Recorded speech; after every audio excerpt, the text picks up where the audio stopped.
Davos es una pequeña ciudad de los Alpes suizos, es la más alta. Allí hay una estación de esquí que es bastante famosa y se celebra cada año, estos días, el Foro Económico Mundial. Rodeados de nieve, presidentes, grandes empresarios, banqueros, intelectuales, la élite mundial junta durante una semana. ¿Para qué exactamente? Esa es la pregunta. Soy Javier Atard y hoy es viernes, es 19 de enero. El Mundo al Día, un podcast del Mundo. Antes de viajar a Davos, tengo algo que contarte. La Lectura, que es nuestra revista cultural, actualiza su oferta. Gonzalo Suárez es subdirector del Mundo, es su nuevo responsable. Gonzalo, ¿qué tal? ¿Cómo estás? Muy bien, todo muy bien. Gonzalo, nuevas secciones, nuevas firmas y un rediseño de la edición impresa. ¿Qué es lo que nos vamos a encontrar a partir de ahora en La Lectura? Se trata de una actualización de la revista que lanzamos hace justo 2 años, bajo la dirección de Maite Rico, y la idea que nos hemos planteado es que no se trata de leer más, sino de leer mejor. Somos conscientes de que el recurso más escaso que tienen nuestros lectores es el tiempo, entonces lo que queremos es que todo lo que les contemos sea interesante, sea útil, sea entretenido y les resulte de alguna forma necesario para su vida diaria. Y con esa idea, Gonzalo, plasmada en los temas, cuéntales a los oyentes 3 temas del primer número de este relanzamiento que van a poder leer a partir de hoy. El primero es nuestro tema de portada, que es una entrevista en exclusiva con Javier Cercas, que ha estado de actualidad las últimas semanas por diversas declaraciones políticas. Habla de la amnistía, habla de la libertad de expresión, habla de lo políticamente correcto. Es una entrevista con mucha carga política. Luego también es muy interesante un análisis que hacemos sobre cómo se están mezclando los límites entre la política y el periodismo. Nos encontramos ahora con que gente como Ayuso o Puigdemont son periodistas de formación y que los políticos de repente quieren jugar a ser periodistas, como tenemos en el caso de Pablo Iglesias y todo lo que esto supone para el relato de la actualidad y cómo se cuenta lo que está ocurriendo en el Parlamento. Y el tercer tema es un tema histórico, nos remontamos al año 47, el franquismo ha infiltrado por completo el Partido Comunista Español y lo desguaza por completo en una serie de operaciones. Y hay un libro que se llama Falsos Camaradas que lo cuenta. Pues todo esto y mucho más en La Lectura, como siempre, los viernes en papel, en el kiosco y toda la semana en elmundo.es, en nuestra web. Gonzalo, muchas gracias. Gracias a ti. Y ahora sí, vamos a Davos.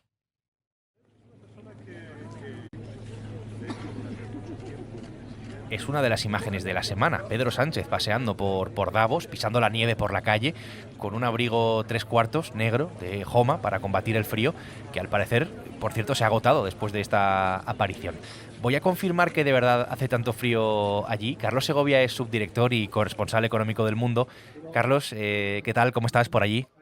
Hola, aquí con cierto frío, pero bueno, es lo que pasa siempre en Davos.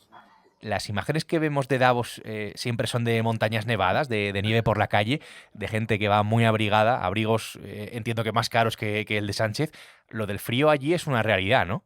Y así es, sí, vamos, la temperatura mínima es de 13 grados bajo cero en estos días. O sea que, afortunadamente, el centro de congresos donde se celebra el Foro Económico Mundial sí que se está perfectamente.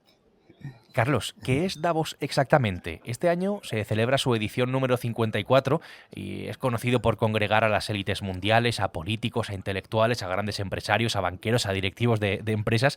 Tiene una parte ahí de crítica, ¿no? De leyenda negra que dice que son ricos hablando para ricos. En todo caso, cuéntanos para qué sirve Davos, para qué sirve este foro y la importancia real de un foro como este. Pues en un mundo en el que cada vez hay más polarización, más fragmentación de bloques. Estamos viendo incluso en lo que antes era una gran corriente de liberalización comercial mundial, ahora se crean bloques enfrentados. Estamos viendo China, estamos viendo Estados Unidos, la Unión Europea. Entonces el Foro Económico Mundial diría que ha revitalizado su papel como punto de encuentro para intentar que la globalización pues, sea lo más coordinada posible. También, aunque es la cénit, considerada la cénit del capitalismo mundial, cada vez lanzan más mensajes de que debe ser un capitalismo responsable, inclusivo, justamente para que renovando el capitalismo pueda continuar como el sistema predominante económico en el mundo. Y para un periodista, ¿cómo es, no sé, cómo es moverse por allí con esas personas en ese contexto? Bueno, la verdad es que es impresionante, en fin, es que en un pasillo puede uno encontrarse, cruzarse con el presidente de Ucrania, con el primer ministro chino, todo esto en cuestión de minutos, con la directora gerente del Fondo Monetario Internacional, con Ana Botín o con Bill Gates, todo esto en un corto espacio de tiempo. Por tanto, pues claro, es una gran oportunidad para un periodista pues tener acceso a personalidades de todo el mundo que difícilmente se tiene a lo largo del año. Además, es de tal calidad la asistencia al foro que simplemente escuchando los debates se hace una idea de las tendencias que se va a seguir en todo el planeta durante el año que empieza ahora. Pues ya que estamos, Carlos, ya que dices esto, ¿por dónde va a ir el mundo? ¿Qué es lo que le va a pasar a la economía mundial en 2024, este año, según Davos? Bueno, pues hay dos cosas. Por un lado, hay un cierto pesimismo de un debilitamiento de la economía mundial, una desaceleración, aunque es verdad que menos pesimista de lo que era a principios del año pasado, todavía con los costes de la energía, pues que no se veía, no se terminaba de ver el techo. Pero sí vienen curvas de enfriamiento económico en general en el mundo y particularmente en Europa, según lo que estamos escuchando. Pero te diría que el tema dominante para la economía mundial es la inteligencia artificial. Es lo que está ocupando el centro de los debates en el foro, con dos lecturas. Por un lado, que puede ser muy positivo para fomentar la productividad y mejorar la prosperidad de muchos países, pero también un riesgo de que durante la transición se destruyan muchos empleos. Se habla de entre un tercio y un 40% de los empleos actuales que pueden desaparecer por la inteligencia artificial y lamentablemente que donde más pueden sufrirlo es en los países menos prósperos y no en los más prósperos. Por tanto, sí que se está discutiendo mucho de que hay que asegurar que esa transición sea lo más suave posible para que esta revolución industrial que empieza pues lleve a prosperidad y no a un drama.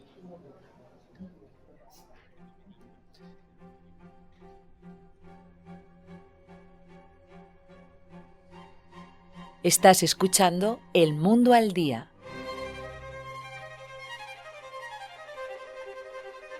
Spain is a full democracy. It is an open, modern and tolerant country that defends the European project. Hemos visto estos días mucho al presidente por allí, a Sánchez, más allá del paseo ese que decía al principio, entrevistas con medios internacionales, con la CNBC, el canal americano, reuniones, encuentros, delante del auditorio también. ¿Qué tal se desenvuelve Carlos Sánchez allí en Davos? Bien, pues la verdad es que es el presidente del gobierno español que más veces ha acudido a la reunión del Foro Económico Mundial y el que mejor se ha captado lo que es la esencia del foro, y la verdad es que se mueve bastante bien, con una agenda de reuniones bilaterales con presidentes de grandes grupos de todo el mundo, pues muy lucida, la verdad. Claro, es que lo hemos visto incluso, Carlos, después de instar a los empresarios del mundo a luchar contra la ola reaccionaria, a Sánchez con el IBEX, con una decena de los máximos ejecutivos de las principales empresas y bancos de nuestro país, entre ellos, curiosamente, Rafael del Pino, que es el presidente de Ferrovial, al que llegó a acusar el año pasado de trasladar su sede a los Países Bajos, por razones fiscales, algo que, por cierto, niega el empresario. Una reunión, esa por la que te pregunto, informal, en un pequeño cuarto. ¿Cómo ha sido esa reunión?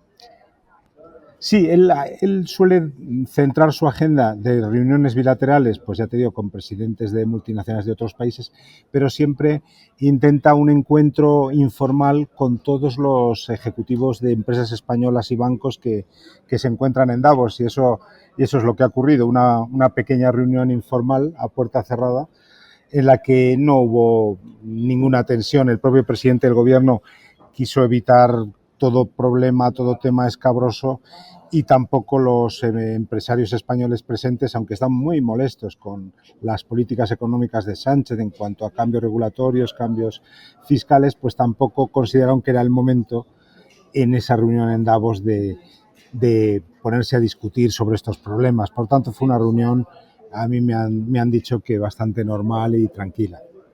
Hablando de empresas españolas, Carlos, Telefónica, que cumple, por cierto, este año 2024 100 años, ha protagonizado bastantes páginas de economía, lo hemos contado aquí además. Hace solo unos meses se anunció que Arabia Saudí iba a entrar en su accionariado. Tú has tenido la oportunidad de hablar con Faisal Al Ibrahim, que en principio puede ser todo un desconocido para nosotros, pero es el ministro de Economía de Arabia Saudí, sobre este asunto, precisamente, que es importante porque hablamos de una empresa estratégica, Telefónica, en la que de repente entra un Estado extranjero. Bueno, sí, tuve la fortuna. Es muy difícil que miembros del gobierno saudí concedan entrevistas a medios occidentales y menos aún para hablar de Telefónica. Ningún miembro del gobierno saudí hasta ahora había hablado de esa operación pese a la importancia. Y en efecto, sí, concedió una entrevista a El Mundo y el mensaje que quiso dar es de tranquilidad. Él piensa que no hay nada que temer con la inversión saudí en Telefónica, aunque sea una empresa estratégica. Asegura que las decisiones que toma el grupo de telecomunicaciones saudí están basadas en intereses puramente empresariales, que creen que el mercado español y europeo de telecomunicaciones es muy atractivo y que además Telefónica ha conseguido una excelencia en la gestión que la hace atractiva también, pero me dijo muy claramente que para ellos es una prioridad la relación con el gobierno español y que no quieren que esta inversión sea un problema en esas relaciones. Y del ministro saudí, Carlos, a Payete, a José María Álvarez Payete, que es el propio presidente de Telefónica, después, además de que hace tan solo un mes, a finales de diciembre, se anunciara que el gobierno se va a convertir en su máximo accionista. ¿También has tenido la oportunidad de hablar con él?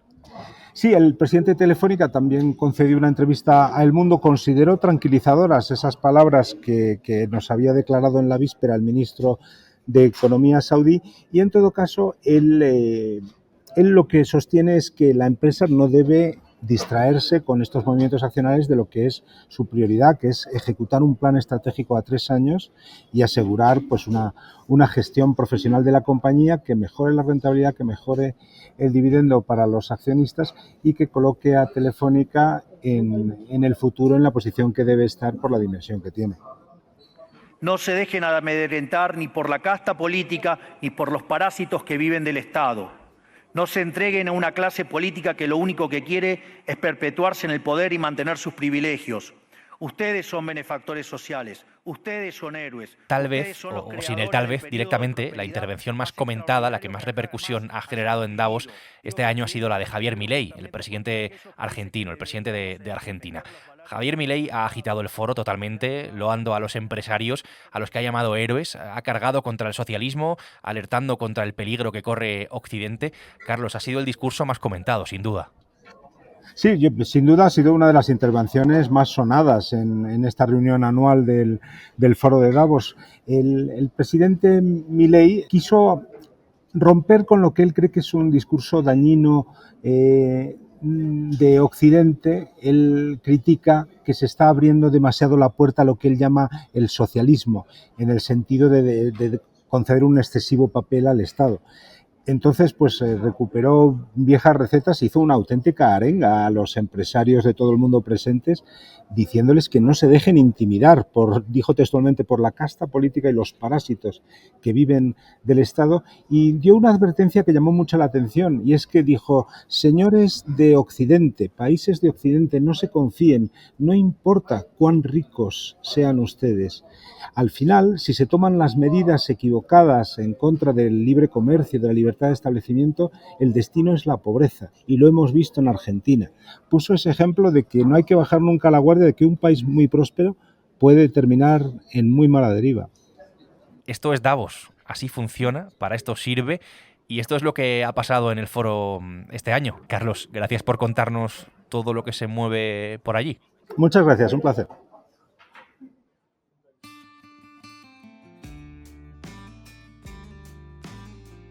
Desde Davos, Carlos Segovia ha hecho posible este episodio de El Mundo al Día, un podcast que puedes escuchar todos los días en elmundo.es, en nuestra web, y en las principales plataformas de audio, donde además tienes la opción de suscribirte. Nosotros volvemos el lunes, aquí estaremos con una nueva historia. Hasta entonces, buen fin de semana, gracias por estar al otro lado y saludos de Javier Atard. Has escuchado El Mundo al Día, un podcast del Mundo.